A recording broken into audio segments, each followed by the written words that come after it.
Thank you for joining us this week for another exciting episode of your program, Christians in Politics. I remain yours, William Loho, and I have with me today again someone very special. He was with us last week. In case you have not just watched, you were not with us online last week, you've not seen last week's episode, I implore you after this, please go back to our YouTube channels and watch all over again, because the discussion was so exciting, so impactful, so much that you won't want to miss a bit of it. So before we go into today, let me say this for those who are joining us for the very first time on Christians in Politics. I have with me in the house a very erudite speaker, someone I would say I admire even from a distance very well, someone you would want to listen to. He is a farmer, he is a Christian filmmaker, he is a politician, he is also a real estate tycoon.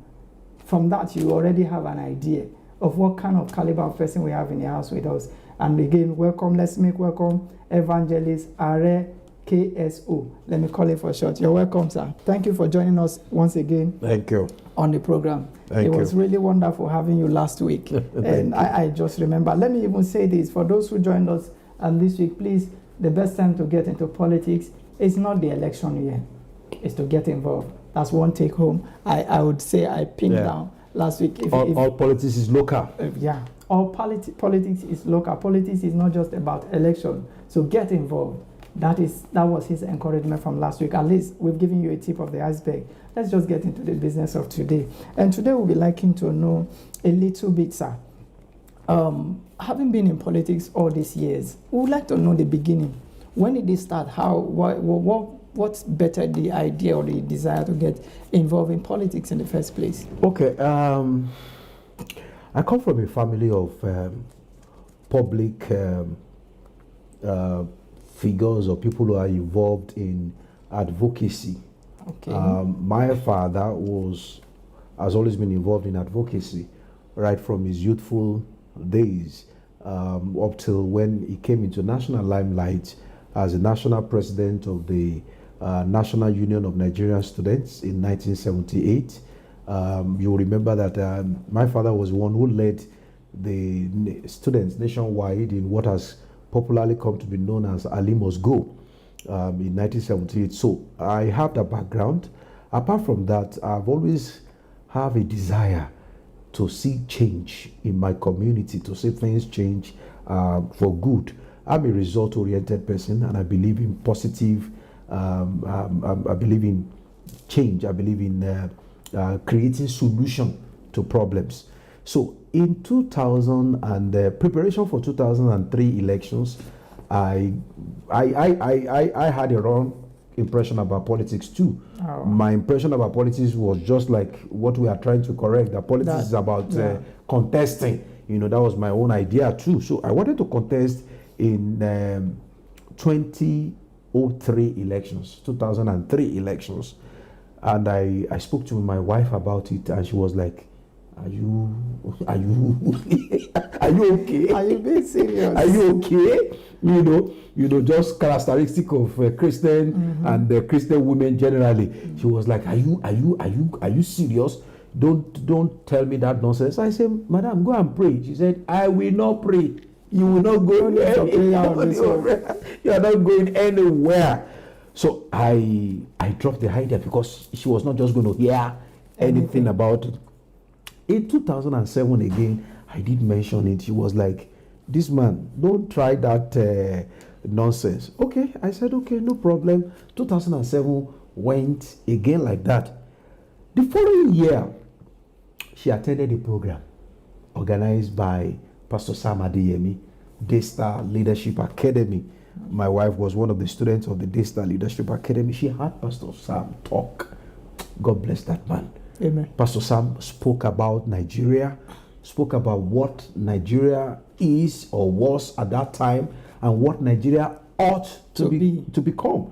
He painted a picture of what Oshodi, used to be and what Oshodi could be with a good government or good governance. My wife was enthralled. She began to cry at that meeting, remembering that she has been the one stopping her husband from being part of government. So she came back home after the course and she said, with a change of mindset. With a change of mindset. I said, that thing you talked about politics, what about it? I said, what about it? He said, I think we can get involved now. I was like, are you for real? That's good. And that was the starting point. 2008 preparation to 2011, and of course I contested the election in 2011. Of course, we had some challenges in our party which necessitated the withdrawal of our party from government at that time. But ever since then, I have had opportunity of leading many sensitive party offices that made me to now realize that there's more to politics than election. That's beautiful. Even though you've not told us what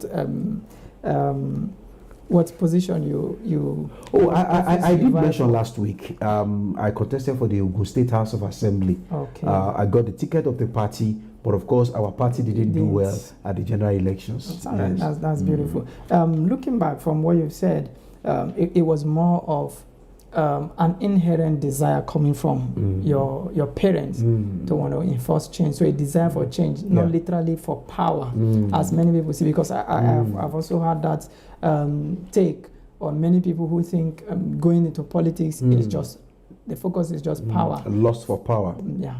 So in your case, okay, fine. But I like to talk on something. I know, being a man of your capacity, you've been exposed to leadership at different level, both your personal enterprises and then politically. There's this common notion, let's start from there. There's this common notion that leaders are born, leaders are made. Where do you stand? Where should I stand? Are leaders born? Are they made? Even when leaders are born, they need to be made. There's a process of leadership. Leadership does not come, is not invested into anybody.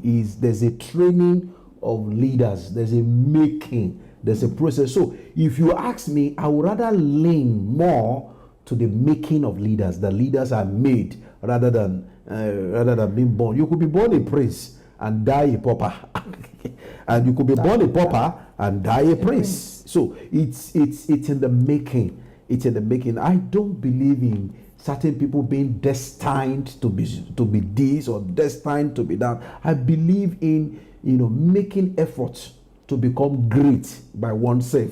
The Yorubas will even say, my people will say, your destiny is in your hands. So I would rather lean closer to the opinion that says leaders are made rather than being born. Because from your points now, it's obvious that even though you were born, you need some training, you need some skills. There are processes. Some things you need to know. All right, that makes it good. And also now, talking about desire for change, having been in politics all these years, would you say, how close would you say you are to getting that which you sought out to? Would you say you are on the path of achievement? Would you say it's been, what would you say? Okay, how would you describe the journey so far? It's not a dash. It's a marathon race. Right. It's a marathon, and it's a continuous race. We are getting better. We're getting, new challenges every day. So it's not an El Dorado. It's not, there's no point to get into politics and say, I'm there. There's always something to aspire for. For example, I said, if I knew the things I know now, I wouldn't have started my political career by contesting election. I would have started from party, leadership, getting involved at the grassroots level, and then grow gradually. I have had opportunity to hold several, offices under the political party, within the party. I've had some very sensitive offices. Volume of money has been committed into my hands, and to the glory of God, I have come out clean, unscratched from all my involvement in either as a coordinator at the presidential level, a coordinator of a senatorial campaign, a coordinator at the governorship level, and all that, has given me a wide range of experiences of, dealing with local people, dealing with politicians, relating with them. I've had opportunity of, of being able to stand my ground, even when my faith was threatened. I've had opportunity of standing my ground and insisting that my faith must come first, even before politics. And that's one thing I tell anybody who is a Christian and is going into politics. Your faith must go ahead of you. There's no point being apologetic about one faith when you get into politics. There's nothing to apologize about. I'm sorry, I'm a Christian. For where? You must be bold to tell anybody who cares to listen. I'm a Christian, and I have no apology for being a Christian, just like you are who you are, and you are not apologizing. However, there's also the need for us as Christians to be tolerant of other religions. For example, when I became the chairman of the party, I realized that the party I am leading is a predominantly non-Christian party. Right. So the very first day I was attending the meeting, I was chairing the meeting of the party. I called for a prayer. And then the Muslim jumped up and did the normal prayer and and when they rounded up with Fatiha. They were shocked when I joined them in the Fatiha. Bismillahirrahmanirrahim, Ar-Rahmanirrahim, Maliki Yawmiddin. I don't need to study Arabic. Right. We hear them. Right. Just like they too chant our Lord's Prayer. True. Several Muslims can chant our Father who art in heaven, hallowed be thy name, thy kingdom come, thy will be done. So my chanting the Fatiha with them does not make me a Muslim and does not change me from being a Christian. As far as I was concerned, I was speaking another language called Arabic. Yeah. And it's what in actual fact is a prayer. So I was speaking, but by the time we finished the Fatiha, they were so excited that, this is a man of the people. All right, and let's hold your thought there. We'll take a short break and we'll be right back. We still have in the house KSO, and if you've been following, there is still so much to be explored. This is an embodiment of politics, embodiment of wisdom, and you don't want to miss. So stay tuned. We'll be right back.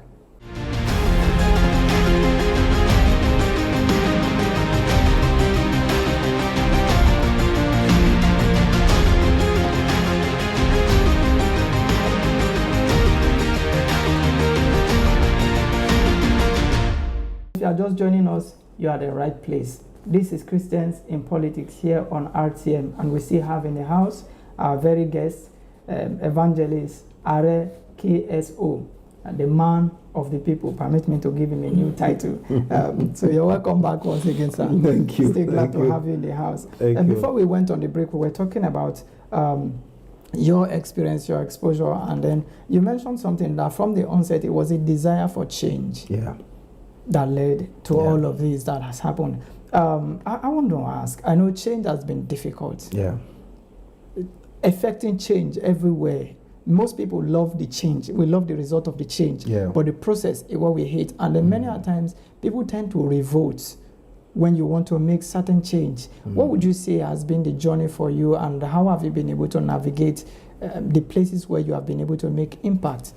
Well, like I said earlier, it's a marathon, and it's not something that one is expecting to happen in a jiffy. Yeah. We've had a people who are used to corruption. Corruption has become endemic. Corruption has become so rampant that even amongst a Christian population, it's like it has become a normal thing to be corrupt. And so when you are dealing with that kind of people, you need a lot of patience, you need a lot of tact, wisdom of God, and a bit of understanding that the background of the people you are dealing with is such. You must understand the background of people you are dealing with, because they don't have the same mind. Yeah, they don't have the same mind. For example, when I was the chairman of my political party in my local government, I was dealing with an ESCO of 17-man, a 17-man ESCO, where we had maybe two and a half Christians, and the remaining I refer to the other guy as half, because sincerely speaking, he was half. There were only two of us I would call Christians. The remaining were, people of the other faiths. And, when we need to take decisions, many times when we need to take decisions, they know that, it will never be in our favor. They will ask for a vote. they will ask for vote. Now, being the chairman of the party, many times I would rather use veto than allow a vote, because I know where they are going, that the vote will never be to our favor. So, you see, you need to understand the kind of people you are dealing with. So, God will begin to give us wisdom and understanding how to deal with them at different things. But one thing I have been able to impact, that I've been able to bring into, local politics, I've been able to bring accountability. I've been able to bring, the fact that a Christian can be in politics for close to 20 years without a scandal, without a single scandal. A testimony that in the local environment, people can say, if it is KSO, forget it. It will never happen. That's a good testimony as far as I'm concerned. I've listened to people who talk to other people about me, and they say, when it comes to this one, when it comes to this aspect, don't talk to KSO about it. Don't mention it to KSO. He will not listen. So there's no point talking to him about it. These are my testimonies, that they can say that a Christian can actually be one of us and not be one of us. Yeah, I like that. I like that statement. We'll leave it to the audience to find the understanding behind that statement. It can be one of us without being one of us. I know what that means. But then I'll come back to the second thing you talked about, faith. And beautifully, you were counting the number of faith people in your team at the time, and you said 2.5. That will make me to ask. There are a few questions I'd like to ask there. I hope time permits me. But the first question will be, talking about faith, you had these people, the odds were naturally against you, and that was why they always wanted a vote. Yeah. Knowing what you know, do you think somebody, what level of faith would you recommend, or I don't know, how do we describe it? Because some people still say they are born again, and yet, like you said, even in places where they should be standing up for their faith, they don't. I'm not talking about standing up for their faith alone, but standing up even for the integrity of their very person, which will now, by implication, rub up on the faith. It's difficult. How would you now address that faith? How would you, what's the stand? What's the backdrop? The greatest challenge against the faith of anyone who goes into politics is greed. That's the greatest challenge. Because you see, I was questioned by some people. They said, in politics they do rituals, they do all kind of thing. How can you prove to us that you have not been part of them? In politics you must be part of rituals. I said, who told you? They don't put knife on anybody's neck to say, come and join. They don't force anybody. What they do is they cajole. They cajole, they tempt, they give offers. Tempting offers. Say, take this. If you join us, you will get this. Now, my question is, must you get it? Must you get it? If you don't get it, will you die? So greed is the number one thing that any Christian who wants to stand for his faith must be able to deal with. Once you have been able to deal with greed, you have dealt with more than 80% of the problems. Because it is that greed that will make you look around and say, oh, I wish I'm not a Christian. If I'm not a Christian, I will have been able to get this. That is greed. So once you are able to deal with the greed, you won't accept any offer. You won't take just any offer. In fact, you will get a point where they know you, and they don't even give you such offers. While they are meeting and they are deliberating on what to offer you, one of them will say, oh, you better don't bother. You won't take it. So I have had the honor and privilege of being faced with that situations, and I've been able to turn my back honorably to say, if that is what you want, then count me out. Now that makes it making the tough no. Yeah, that makes it. And can I tell you something? Yes, sir. They even respect you the more. They respect you the more. Secretly, they may not like you. In their heart, they may not like you because you don't agree to their terms. Yeah. They may not like you, but they have deep respect for you. If things turn around and one day they are looking for somebody who is trustworthy, somebody who will not renegade, somebody who will stand, they will pick you. When the chips are down, they know that this one, you can't toy with him. You can't toy with him. But if over the years they have toyed with you, they have said, "Come, take," and you jump. They say, "Come, take," you jump. They don't have respect for you again. And I think I dare to think that's one of the reasons why I don't want to be too specific, but people of this climb have not been able to make much. I'm not just talking about Christianity now. I'm talking about the ability to stand your ground in tough decisions or making a tough decision. For now, I know we're looking at faith, but that ability not to be shifty has helped certain people who ordinarily we would think should not get to certain places of power get there. And you're wondering how. And then those who are making noise, they have been tested. It may take some time, but at the end of the day, the truthful man, the man who stands for integrity, will get to where he's going. That's interesting. That's very, very okay. Now, before we go on a break, I'd like for you to address some of the reasons why some of the things, misinformation out there. I know we've dealt with some last week, but I want to put it to you a bit, sir. As a filmmaker and as a communicationist, do you have productions you've done, or do you think you're going to do a few in the nearest future that would help in this enlightenment, the correction of the narrative? Because I think from the argument you made that people said, how sure are we that you have not gone to do the rituals, you have not done what they do, you have not done. Most of these things were propagated on media. And most of the films we have, most of the non-religious film we have out there, when they want to address political issues, they either show the guns, they show the shrines, they show the diabolic aspect, which further enforces the fact that politics is a dirty game.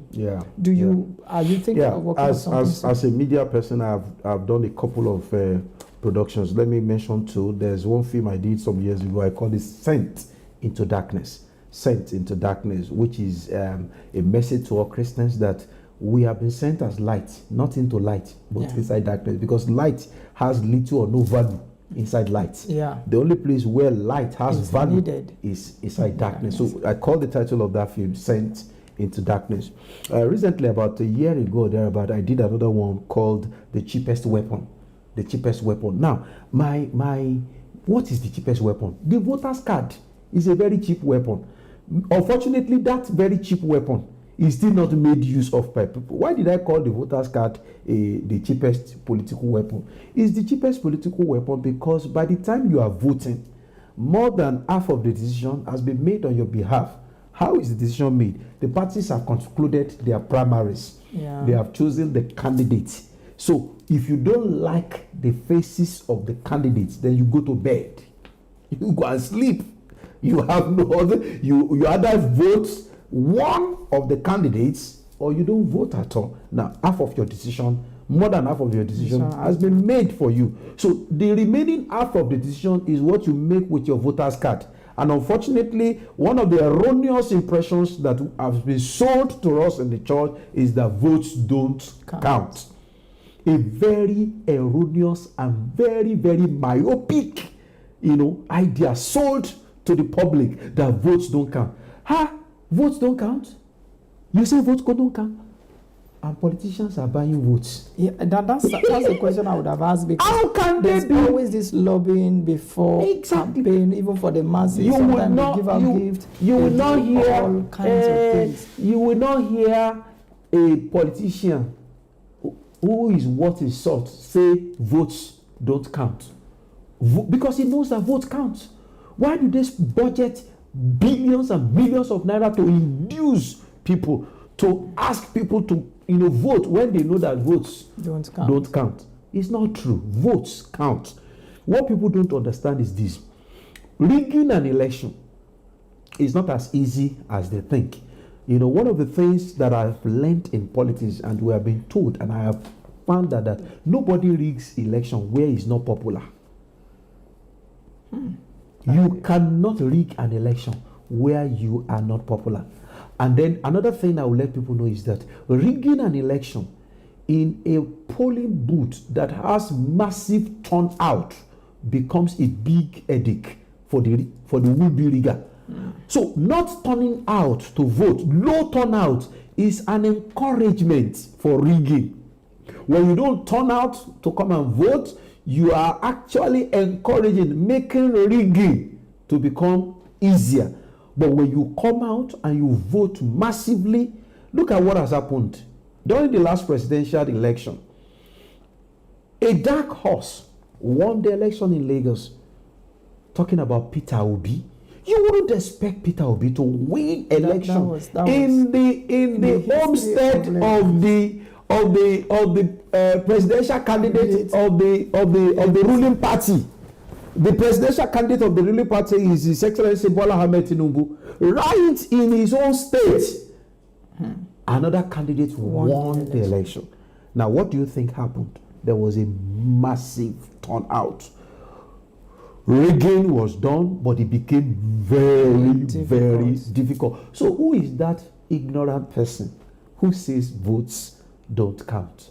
Vote counts. So that in other words, we often go with all these slogans without paying a close look at what actually play out. And one thing I would have asked, which you have mentioned, is that why do they buy votes if it really don't count? Which you have even expounded on. Yeah. That's a take home for someone. That's a take home for someone. And I want to encourage those of us watching at home that coming out to cast your vote, coming out to participate, also discourages. Is one way we can say no to rigging of election or as it were, electoral malpractices, as it were. Yeah. So even though our time is fast spent, I'd like to maybe we should just wrap up from there. But what would be your final words? What would be your thoughts?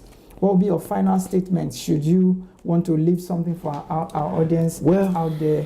What would be your take home? My take home will actually be for leaders, people of influence, pastors, leaders of churches. Because you see, whatever comes from the mouth of church leaders goes a long way. You know, the church religion is one of the 7 mountains of influences that we have, and is a massive mountain of influence. A church leader can tell his members to eat grass. You know, we've seen, and they will listen at some point, and they will listen. That's influence, massive influence. So church leaders must understand that they are men and women of massive influence. Now they need to use that influence to encourage their children, and not only to encourage them, to also teach them what to do in politics. Because you see, I've listened to many religious leaders who condemn what happened in politics, and I said, did you train them? Did you train them? When a Christian is born again, before you become a pastor in any church, you go through all kinds of training. In my church, you go through believers class, baptismal class, believers class, Sunday school, SOD, Bible college, and all of that. You have to go through all of that before we became what we are now. And despite all this training, we still have some of us who still misbehave, mess up, and all of that. Now, why do we blame Christian politicians when they mess up? Who trained them? Who taught them what to do when they get into office? So these are the things that religious leaders must pay attention to. It's not just enough to criticize them and begin to mention examples of one Christian that messed up, another Christian that messed up, this Christian messed up, that Christian messed up. Who trained them? Further discouraging those who are interested. So my word is, train them, teach them, disciple Christian politicians the same way Mordecai discipled Esther and did not leave Esther when Esther became the queen. He continued to disciple her, teaching her what to do, putting her through until she became a successful queen and queen mother in that land. That is the message I have for ministers of God. Thank you so much. Thank you for coming on the program. I really appreciate your time. And I hope that one day soon we will see come knocking at your door. Why and I believe you'll be available for us. Very much. Thank you so much. There's so much we would have loved to say, but for sake of time, we would like to wrap it up here. So once again, I said, if you missed last week's episode, kindly go on our YouTube channel and then watch that particular episode. And then when you add it to this, you will see how much wisdom has been deposited. We still have enough untapped resources from where that came from. And I want to encourage you to keep watching Christians in Politics every weekday, every week on RTM, your number one station where you get both entertainment, both religion, and as well as education. The one place where all of them meet together, giving you a fusion of full embodiment. Let me also say this, taken from our guest, that please note that the best time to join politics or to be engaged in politics or to be involved in politics is not an elective year. Join as early, participate in the process, understand the structure, understand the system. That is the only way you can make impact. Don't forget, my name is William Loho. Kindly follow me on all my social media handles. I bid you have a wonderful day. Thank you for watching.